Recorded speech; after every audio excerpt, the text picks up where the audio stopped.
ma'am नान pitbull की next किसु इनु को किसु इनु से यूजिंग लाई से ट्विटर दने मागी किसु इनु की ऑफिशियल अकाउंट ने को किसु इनु की अकाउंट से मागी अनाउंसमेंट मैम हम पीडी मथंग मथंग को ख्वाइदगी लेटेस्ट 13 आवर्स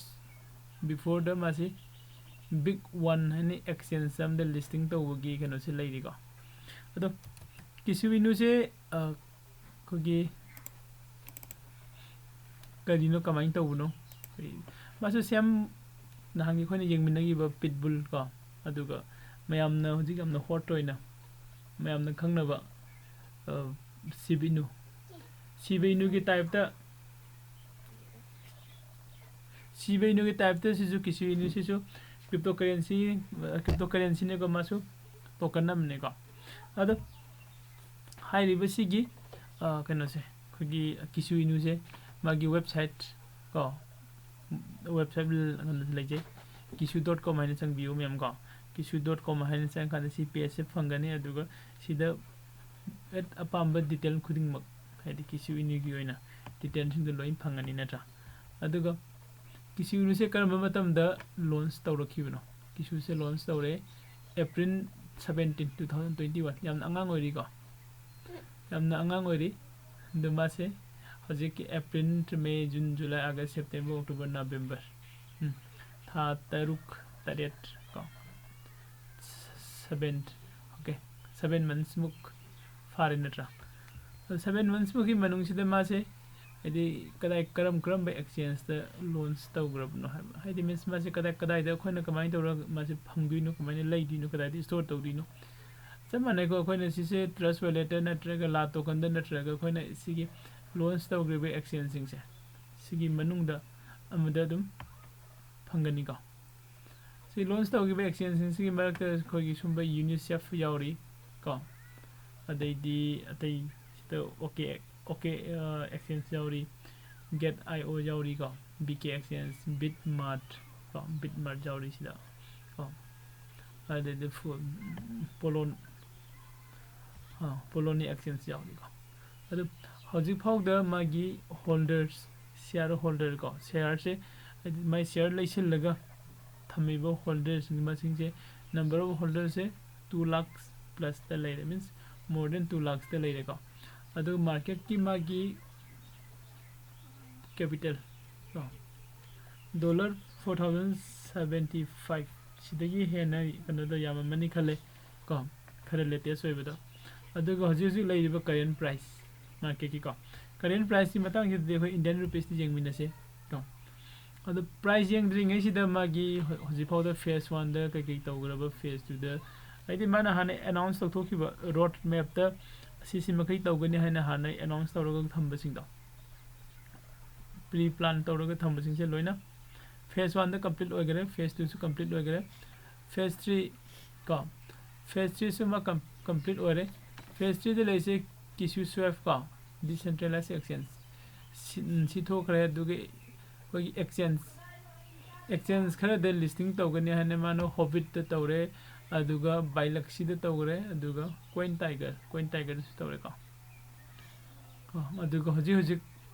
खोगी होल्डर मसिंग अदुम इंक्रीज तौरी अदुगा से फेस 4 की कनो सिंग सु पुल अप खोगी कंप्लीट होगरे का अदु हजि इंडियन रुपीस द किसु इनु से 0 तरुक का 6 times 0 अदुगा 34 ने का हेना तांग बोइदरी लोग तुम यारे ड्रा अदो कोइना सिबे सिगी किसु इनु से कोइना लोगे हाइरगदी ट्रस्ट वैलेट दी याररोय का मा से इथेरियम गी कनो दो ने लाए अदुना मेटामास्क द लोगनी का मेटामास्क द लोगनी नत्रगना वैलेट नतबदो हजति वैलेट लोगद्रग से एक्सचेंज मैम म थोरे का एक्सचेंज द गेट आईओ द कोई ऑलरेडी किसु से USDT द को ट्रेड तव फंगे देन एल बैंक सिदसु किसु से USDT द कोई ट्रेड तव यारे को नेक्स्ट द MX का मैक्सी ग्लोबल को सिगे एम एक्सचेंज ग्लोबल से सिदसु को USDT द मासे ट्रेड तब यारे को अदम नेक्स्ट टाइम यंगसे बिटमार्ट मैम बिटमार्ट खंगे नत्रा बिटमार्ट ऑलरेडी किशु से लिस्टिंग है लिस्टेड तौरग लेरे हजिक हजिक लिस्टेड तौरग लेरे सिदसु USDT द ट्रेड तब यारे देन ला टोकन को ला टोकन दसु कोई ट्रोन की थ्रू द मासे कोई बाय तब याई सेल तब याई है ट्रेडिंग तब यारे है बनिबा को अदुगा कोइन टाइगर दसु किशु से USDT का कोई ट्रेडिंग तब यारे कोइन को the big one second last one big one दसु USDT का ट्रेड तब यारे है बनिबा अदुना हजि फाउ द पुन्ना खोगी 7 एक्सचेंज है तारे को एक्सचेंज तरेत लिस्टिंग तौरग लेरबा अदुगुंबा कोइन नि को खोगी कनो से किशु से को अदुना खोना किशु से वॉलेट ते लोगे हारेगसु ओके ए वॉलेट ते लोरगे एक्सचेंज ओइन लोरग थमगे हारेगसु स्काइदे समाने को एक्सचेंज से लौरग थमगदी एक्सचेंज इसान अपाम एक्सचेंज रजिस्टर तौबियो अदुम लौबियो अगी मोड की ओइने दे नुंगाइजबदे ला टोकन दे हेन नुंगाइजै को ला टोकन दे लौबिबा याई कइगुंबा ला टोकन दे लैबदा हदि इशू लैरगसु कांटेक्ट तौबिरो वीडियो सिगी मखादा अगी WhatsApp नंबर पीरी को अदुगा अगी Facebook की ग्रुप पीरी Telegram ग्रुप की लिंक लैरी को Facebook पेज वैनमक सी वीडियो सिगी मखादा डिस्क्रिप्शन द जिंगबियो डिस्क्रिप्शन द लैरी सिदा चंगगा अदुगा कनो कनो जिंगबियो को अदुगा हजि इंडियन रुपीस द खोगी कनो से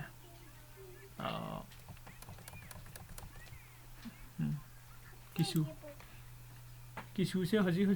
इंडियन रुपीस द 0 तरुक का लोइने ना 3446 नि का 0 तरुक का 3446 ने अदु सी 0 तरुक 3446 से कोई लौरगा येंग से 1000 रुपीस ना कनो से क्या फंगे न का 1000 रुपीस ना मतलब 40 का 1000 रुपीस सीधा कोई किशु की शेयर से क्या फंगने येंग से तो तरह 40 से लाख तरह करोड़ तरह करोड़ साम अदुम फजन फंगी 300 करोड़ की मैं फंगी को किशु लैसिलगा थंबा जाय नत्रा मैम हयें कइगुंबा सिगी क्वांटिटी से अइना ngasi लौसिलगा थमहौरगा को क्वांटिटी से अइना ngasi लौसिलगा थमहौरगा हयें से 0 तरुक सिदगी हां 0 मरी द गायरे खलसिन 0 अहुम द गायरे से दुगा 3 की जगह से 5 लाख खलो अइना 1000 इन्वेस्ट तौगिबो 15 लाख की मैं आदा लापि सी ओइथोको याबा वरी ने ngasi था तरुक की मतुंग द within 6 months का इनकम द within 6 months हाइदि हंदा की मार्च अप्रैल मे स्वाइ बाउदा सिगी प्राइस दि लाको याबगी चांसेस वांग को कनागुंबा किसु इनु द जस्ट इन्वेस्टमेंट हाइदि इन्वेस्ट तौनिंग मी लेरगदी तौबियो को ला टोकन अकाउंट लेरगदी ला टोकन अकाउंट ओपन तौबियो हाइदि लेरगदी संग लेबा यारने नत्रा लेट्रगना ला टोकन की अकाउंट ओपन तौबियो अदुगा ओपन तौरब मतुंगदा साइगी किसुइनु सिदा फंगे इसिदा ट्रेड तौबा यारे ला टोकन दा इन लेरग थमगदी एनी टाइम को खोगी प्रॉफिट लापा मतम दा इन सेल तौथोगे हायगसु कसु काइदे को आइगे पाम बने आइगे सिनबे मतुंगिन साइन तौरग खोना नसे लेदे तो मैम वीडियो से हाइदी कोई फ्रेंड अतई दसु खंगहनना कनो खंगहनबको अदम शेयर तौबियो अदुगा कनो तौरगदी मखा ताना वीडियो सुम लांगनब लाइक तौबियो अदुगा सब्सक्राइब सु तौबियो अनो वीडियो लापदा कनो द पै इन्फॉर्मेशन लांगनबको सिगिदी सिद स्वाइदे कन लोसिल लगे अदुगा नेक्स्ट को आइगे नेक्स्ट की वीडियो को कलाइदे लागतिनो नेक्स्ट की वीडियो अइना नेक्स्ट सेलेक्ट तौरगा थंबा कनोसे अखोगी बेबी डॉस को इने यामना अंगांग ओइना हाइतारेको यामना सही नौरिबा अदुगा यामना स्ट्रॉंग कनोदा सपोर्ट का खलाइबा कोइने सिगी मतंगदसु नेक्स्ट दा जेंगमिनसे को अदु ngasiगidi स्वाइदे लोइसिलगे को